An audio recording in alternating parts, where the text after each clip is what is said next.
This is Stories of Impact, the art and science of human flourishing. In every episode, we travel the world to explore intersections of science and spirituality. I'm your host, writer Tavia Gilbert, and along with journalist Richard Sergey, every first and third Tuesday, we look through a new lens at old traditions, hear from new generations as they dream up innovative solutions, and learn new ways to make sense of modern life.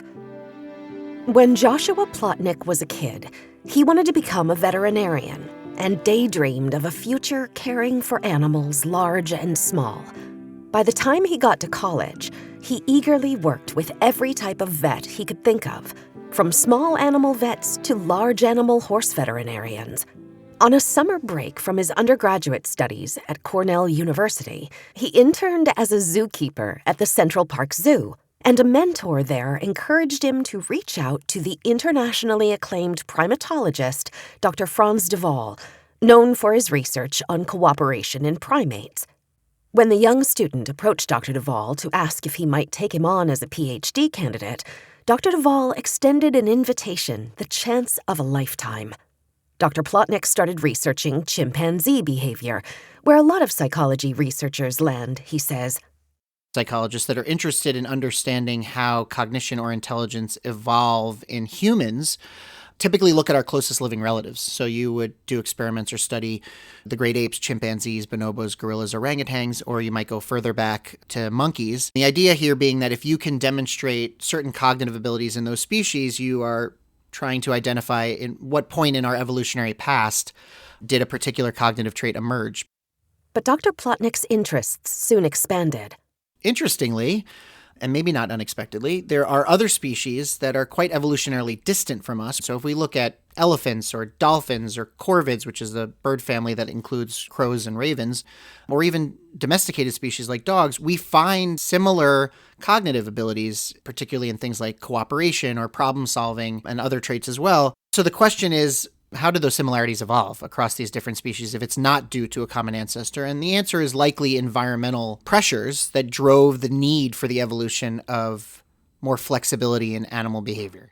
With that fascination driving his work, Dr. Plotnik soon asked Dr. de Waal for his support setting up a field site where he could immerse himself in researching the behavioral flexibility of one of the largest animals he'd worked with yet, elephants. And so, for the last 2 decades, Dr. Plotnik's research has focused on wild and captive elephants primarily located in Thailand. Now an associate professor of psychology and the director of the Comparative Cognition for Conservation Lab at Hunter College, City University of New York, he's currently wrapping up a years-long study about elephant intelligence. And in the middle of his career, Dr. Plotnik is still just as inspired by animal behavior as he was when he was his young son's age.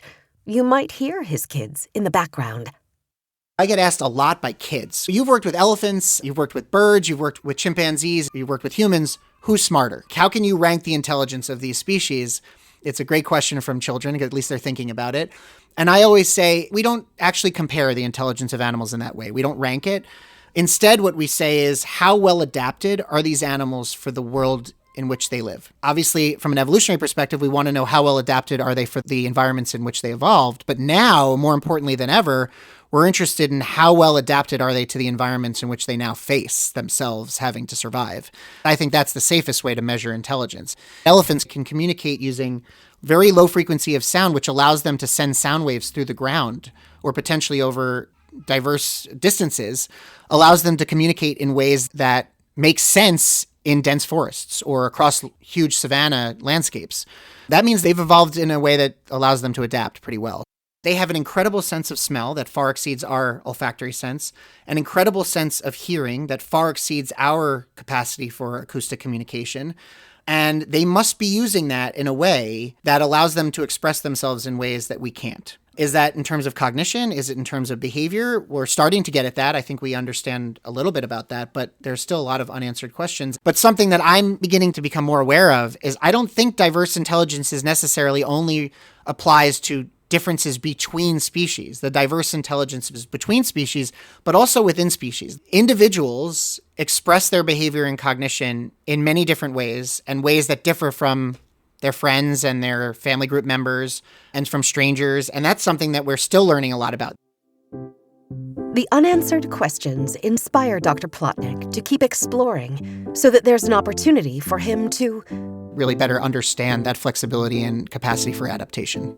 Dr. Plotnik says that flexibility and adaptation include cooperative action. So animals working together to cooperate. My overarching interest here is cognitive flexibility. How flexible are elephants in their behavior, whether they're tested alone or in a collective? Can they change their behavior when the obstacles put in front of them change? The question, though, is what's the intelligence part of it? So what underlies cooperation? Cooperation is pretty ubiquitous among social animals, but is there flexibility in that collective behavior? Do they think about their cooperative relationships? I think what the bigger question here is whether or not the intelligence that underlies cooperative action, cooperative behavior, collective behavior is different than the cognition that underlies individual behavior. Is there a switch that happens when animals are doing something together versus when they're doing something alone? Or is it that every individual animal is doing something cognitive and that all that cognition together results in some sort of solution or action? Or is it that when they're working together, all of a sudden there's something else that's triggered? And it's hard to answer that question. It's a very big pie in the sky sort of question, but I think we're fascinated by that. Exploring these hard-to-answer questions about animal intelligence might help us better understand our own. There are some things about humans that makes us unique in the animal world, but there are many more things that I think make us so much more like our animal cousins, relatives than we had originally thought. We're not nearly as unique as I think we once thought that we were. We, as a collective group of comparative and cognitive psychologists, have been doing enough research over the past 50 to 100 years that I think I feel confident in saying we are much closer to our animal relatives than we once thought. But we're still only scraping at the surface here. There's still so much we have to learn about how animals communicate with each other, how they cooperate with each other, how they make decisions in their physical and social worlds. And we still don't know much about the cognitive abilities that underlie those expressions of behavior. And the more we learn, I think the more we are getting at a better understanding of our own place as humans among all these other species. When you see high levels of cognitive expression, you also see considerable variation within that. It's still impossible to know what an animal thinks and how they feel because we can't put ourselves in their heads. What we do is we design experiments that we hope get as close to an understanding of how they think and feel as we can. One of the most successful experiments Dr. Plotnik and his colleagues have done to test flexibility and capacity for elephant adaptation started with a simple upside-down Y tube built out of PVC pipe. When researchers dropped food down the tube, they were first testing an individual elephant's intelligence, gauging how the elephant responds once they've experienced the fact that food being dropped down the tube comes out of one of the two holes unpredictably. The elephant doesn't know which hole it's going to come out of, and you want to see what they do. There's a lot of different strategies that an elephant could employ. They could take their trunk and just put it under one hole, but what they might also do is recognize that not only can they not predict which side it's going to come out of, but they could account for both of those options by covering both holes. At the individual level, can they learn that there are two potential outcomes and account for that? That helps the researchers evaluate intelligence at the individual level. If you want to then move on to collective intelligence, you want to see whether or not the elephants change their strategy. So now they recognize that I'm in a partnership. Will I account for the two options as a collective? Now it's not about me maximizing my own reward and getting 100%. Now it's about, as a collective, can we maximize a reward? And the easiest way to do that would be I put my trunk under one hole and you put your trunk under the other. Dr. Plotnik understands that what they learn from this experiment with elephants in captivity isn't necessarily what they would learn if they were working with wild elephants. One of the reasons, he says, is that when we're talking about collective intelligence, a lot of the collective behavior you see in elephants in the wild is not foraging. It's not about food. But a lot of our cognitive tasks involve the use of food.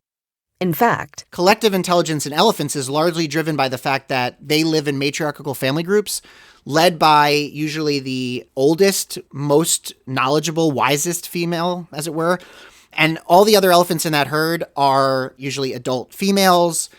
Their cooperative behavior is around the cooperative care of young. It's working together to protect other individuals from potential predators. They don't work together to get access to finite resources. They do work together to migrate across the savannah or through the forests in Thailand, but when they're eating, they're not working together.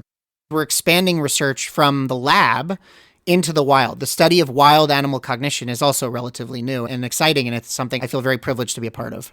Working with captive elephants allows us to control for a lot of factors we can't control for in the wild. We can develop experimental and control paradigms, that is the hallmark of comparative psychological research, in captivity that we cannot do in the wild. The privilege of working with wild elephants comes with responsibility. The researchers have to consider not only the conditions of captivity itself, but of the elephant's human captor. We have to be very careful about how we interpret the results in captivity. The captive elephants we work with have what's called a mahout. They have an individual human caretaker that is responsible for that individual elephant, and they have a very strong, complex relationship that for some individuals goes back decades. Some mahouts work with their elephant their entire lives. The exciting thing about complementing what we're doing in captivity with wild research is that in the wild now, we can try to adapt those experiments to put them in the animal's natural habitat where they're not interacting with people. They don't have this long history of experiencing humans or being trained by humans, and hopefully we see a more natural expression of their behavior. That, I think, can complement what we're seeing in captivity. The benefit of continuing to work with elephants in captivity is that there are certain cognitive abilities that we cannot test in the wild because we don't have that level of control. But what we can do in the wild that we can't do in captivity is we can say, look at what elephants are doing. Look at their expression of behavior and cognition when they're doing what they normally do in the wild, when they're acting the way they normally act in the wild. There's a very strong link between the study of intelligence and what's going on in the wild. A question that I've been really fascinated about is how can all of this research that focuses on how different animals, not only between species, but within species, can tell us about how animals make decisions in the wild. One way of looking at this is individual differences in cognition. So how is cognition expressed differently from one elephant to the next? Different personality traits from one elephant to the next, how are they expressed in the wild? Dr. Plotnik feels some urgency around his research. There are certain conflicts occurring between humans and wildlife, and we're talking about elephants here, that seem to occur between people and certain individual animals. It's not every elephant is coming into conflict with people, it's certain individuals. What's really important about this now goes beyond understanding expressions of intelligence in humans and non-human animals. Now it's really important because species like the Asian elephant are endangered. There's less than 50,000 of them left on the Asian continent. And understanding their flexibility and whether they're flexible enough is going to lead to solutions to protecting them from going extinct. Because the reason that they're threatened and endangered is because they live in habitat that is undergoing rapid anthropogenic change. They live in habitat heavily influenced by human behavior and human population growth and agriculture and industrialization. And that's leading to elephants losing their lives. But the only way they're going to be able to survive is if they can quickly adapt to human behavior and the change to their natural environment. I think the best way they're going to be able to do that is if they're cognitively and behaviorally flexible. And we need to learn more about that flexibility if we're going to come up with solutions to protect them. Dr. Plotnik hopes his study supports a more symbiotic relationship between humans and elephants. So, for example, one of the landscapes we work at in Thailand is the Salapra Wildlife Sanctuary. And in this sanctuary, we believe there exists at least 300 individual elephants. And these elephants live inside a protected area that is off limits to people except for park rangers and researchers. It's a wonderful landscape. It's about 1,000 square kilometers. The problem is there's no huge fence set up around the sanctuary. Instead, encroaching on the borders of the sanctuary are farmers' agricultural properties. So they're crop fields, sugarcane, cassava, corn, pineapples, food that they eat in Thailand, food that's exported to countries like the United States. And these elephants are coming out of the protected area and coming into the farmers' crop fields and foraging in those crop fields. And as you can imagine, the farmers are pretty upset about this. But as a comparative psychologist, what's fascinated me is the stories from farmers that they can identify the specific elephants that are doing this, and they talk about the intelligence of those elephants and how those elephants get around the farmers' strategies to keep them out. It was about a decade ago, when Dr. Plotnik was invited to attend a meeting with farming villagers, that he began to learn about their challenges with elephants and their strategies. One villager said, I'm really angry about the fact that captive elephants are being released into my crop field at night to forage. And I actually raised my hand and I said, that's really interesting. Why do you think that those are captive elephants that were being released into your crop fields? Why don't you think it's a wild elephant? And he said, well, I saw this one elephant come up to the back of my house, turn on a water spigot, drink from it, and then turn it off and walk away. Well, wild elephant couldn't do that. Only a captive trained elephant could do that. And I knew the second he said that absolutely a wild elephant could do that. These elephants are highly adaptable, very intelligent. All they would have to do is either observe someone turning that water on and following suit. They're very exploratory. What that potentially indicates is that elephants that are coming into these crop fields are displaying different cognitive and/or personality traits than elephants that are tested inside the protected area. The big question here that we're trying to get at is what makes an elephant more or less likely to take risks and to go into crop fields to interact with people and to get access to food? Are there different cognitive traits that are expressed in those elephants? Are there different behavioral or personality traits that are expressed in those elephants? That tells us a lot about individual variation in cognition, which is an important question for comparative psychology, but it also might inform our design of conflict mitigation strategies that instead of just being applied to elephants as a species, so for example, putting up an electric fence to keep elephants out or chasing elephants away with trucks, instead we target mitigation to specific individuals based on what we know about their behavior and cognition. And that got me really interested in thinking about all the things we were studying and how applying that to this problem that the villagers were facing could not only help the villagers, but also help the elephants and instead lead to better coexistence. How does a human farmer mitigate against potentially 300 different elephants, each of which has a unique personality? This is a 8,000 pound animal that has an incredible capacity to rip things, tear things, crush things. And so we have to build something that is elephant proof. The way that farmers typically try to mitigate the conflict on their own is there are a number of different strategies that they employ. They build watchtowers and they sit in the watchtowers all night. It always blew my mind when I talked to the farmers and some of them told me they hadn't slept in their own bed in years because every night they're in their crop field watchtowers waiting for the elephants to come.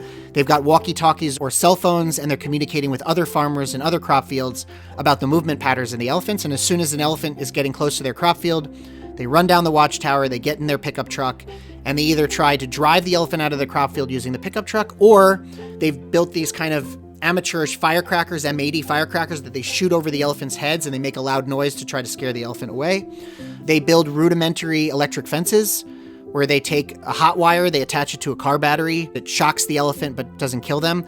I think they have a great respect for the elephants. They have no desire to kill them. They just want to keep the elephants out of their crop fields. Sometimes villagers use what's called buffer cropping, where they plant crops that are meant to, I don't want to say satiate the elephant, but at least provide some food for the elephants that once the elephant gets to their crop field, they're not going to eat as much. So they try to use all these different strategies, but what's interested me is the fact that the elephants find ways around it. It might temporarily reduce crop loss. It might lead to the elephant spending less time in the crop fields overall, but inevitably the elephants figure out ways around it.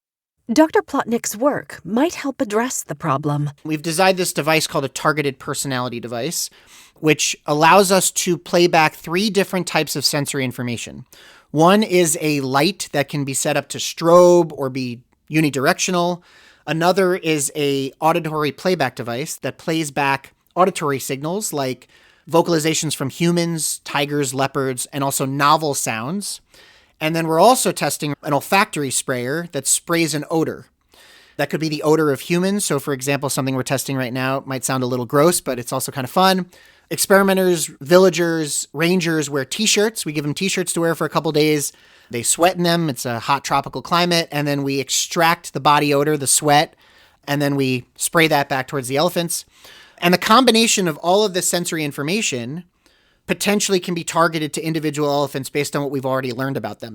All of these experiments on all these individual elephants we've identified allows us to create a cognitive/personality profile for individual elephants. That way, when we identify specific individuals that are coming into crop fields, we can manually program this device to display particular information based on what we know about that individual elephant. If we determine it's not that we have to target individual elephant personalities, but maybe there is a certain suite of traits that crop-raiding elephants have. What makes a crop-raiding elephant a crop-raiding elephant? Maybe there are a suite of traits that every time they're programmed into this device, it has the highest rate of success of deterring elephants. And so instead of having to go into crop fields and saying to farmers, oh, okay, we're going to spend a couple of days or weeks identifying the elephants and we're going to then enact this experimental protocol, we can instead say to them, this is the way to program it. And you have to frequently change it because elephants are highly intelligent. They adapt very quickly. They habituate. So we're not going to always play the same sounds or the same smells. But there may be certain smells and certain sounds that we can alternate that we've learned are more successful in deterring elephants. What does Dr. Plotnik hope will be the impact of this work? We're fascinated by the learning process that elephants employ when they're working alone and together. That is not only tied to understanding cognition, but elephants frequently make decisions in the wild as a collective. How do they learn from each other about how to make decisions about foraging in crop fields or foraging in their natural habitat? And one way we're going to do that, I hope, is to continue this work on the targeted personality device research, exploring individual differences in how elephants living in different landscapes express their cognition, but also working on the ground with farmers, with the government, and in schools to educate people and to work collaboratively with people on ways to preserve and conserve the elephants' habitat and their lives for as long as we can. We hope you'll come back in 2 weeks for another new episode. In the meantime, please share the Stories of Impact podcast with someone you think would love it. And we'd love to hear from you. You can get in touch at storiesofimpact.org. This has been the Stories of Impact podcast with an interview by Richard Sergey. Written and produced by Tavia Gilbert for Talkbox Productions. Music by Alexander Filipiak. Mix and master by Kayla Elrod. Executive producer Michelle Cobb. The Stories of Impact podcast is generously supported by Templeton World Charity Foundation.